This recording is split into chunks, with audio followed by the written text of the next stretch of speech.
and they went to talking, and after they got through with the conversation, one of the things that I remember her telling my father was that, Joe, Martin would be proud of you.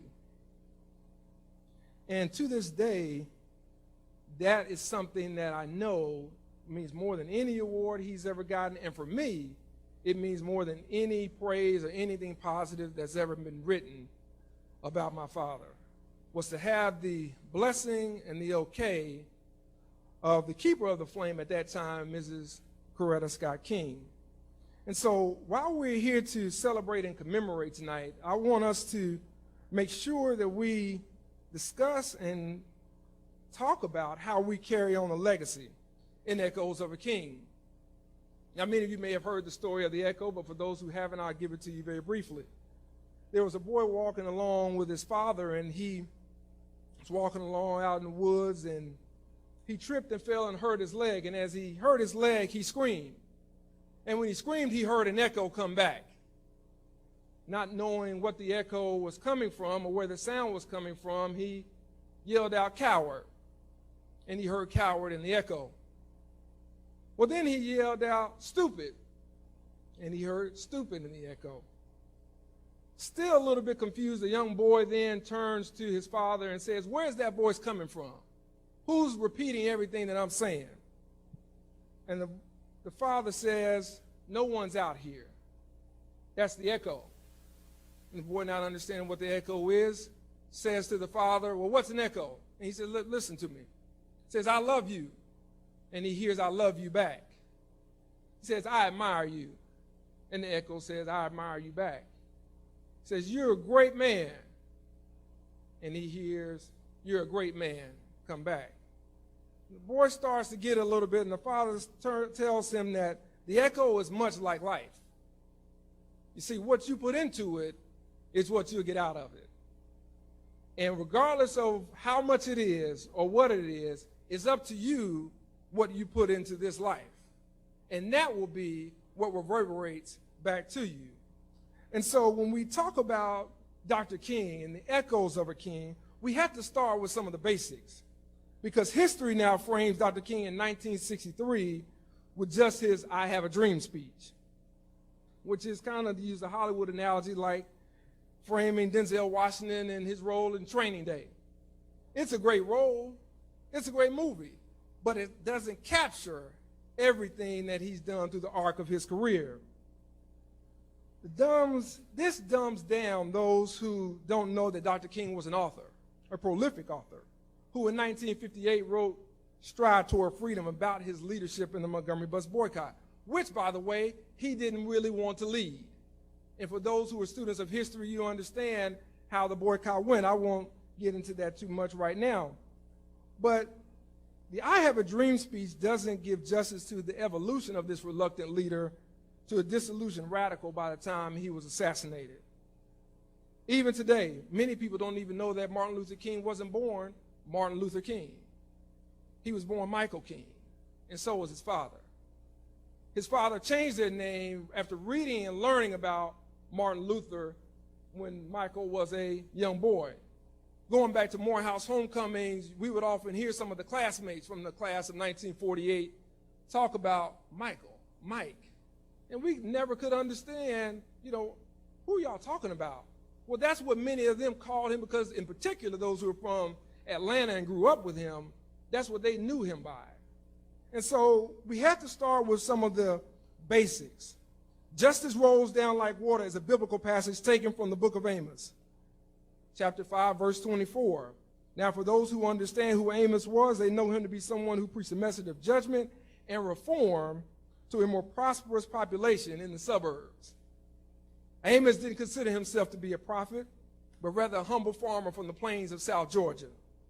He didn't consider himself to be anybody who was special. But the line from Dr. King's speech that serves as a theme tonight is interpreted by some scholars as the prophetic denunciation of the sacrifices and meal offerings of a people who fail to keep the covenant, which is constituted by justice and fairness. In other words, Amos was on Snapchat and WhatsApp calling out folks who were making money at the expense of the poor people. Does that make a little sense? This misnomer of King as a passive observer is not accurate.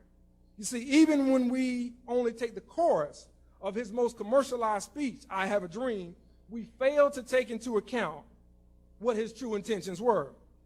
Do any of you know how he even started the speech? Do you know what the speech was about? He started the speech with a timeline. Not Facebook, chronological. I'll start here. 50 years ago, a great American in whose symbolic shadow we stand today signed the Emancipation Proclamation. This momentous decree is a great beacon of light of hope to millions of Negro slaves who have been seared in the flames of withering injustice. It came as a joyous daybreak to end the long night of their captivity, but 100 years later, the Negro still is not free. 100 years later, the life of the Negro is still badly crippled by the manacles of segregation and the chains of discrimination. So we've come here today to dramatize a shameful condition. In a sense, we've come to our nation's capital to cash a check. When the architects of our republic wrote the magnificent words of the Constitution and the Declaration of Independence, they were signing a promissory note to which every American was to fall heir. It is obvious today that America has defaulted on that promissory note insofar as her citizens of color are concerned. Instead of honoring this sacred obligation, America has given the Negro people a bad check, a check which has come back marked insufficient funds. Have you heard the word dream yet? Does it sound like a passive missive of idealism of a person who's just a dreamer? Or does it sound like someone who's beginning to get fed up and understands what Dr. King called the fierce urgency of now? Does it sound like someone who shows up on your doorstep to collect that unpaid debt and won't go away no matter how many times you try to close the blinds, hide from them, not answer the door, turn off the lights, and everything else? Now, some of y'all don't know that bill collectors used to do those type of things. I know maybe not, no one really wants to admit that, but maybe just the people in Montgomery. What I'm trying to say is to shout out Dr. King once a year with a mistaken Instagram image of a pastor without a plan is empty and ill-informed. Instead, we should view him as a prophet, someone who was persistent about inequality and sought relief for the most susceptible in our society. We have to pick up the baton of this drum major for justice and lead the band of humanity today. To really bask in this shadow, and I'm looking at the different colors of hues in this room, just the vast rainbow that we have just in this room tonight is something that we owe to Dr. King and those who fought alongside him. It is not just to call out economic inequality, but it is to do something about it.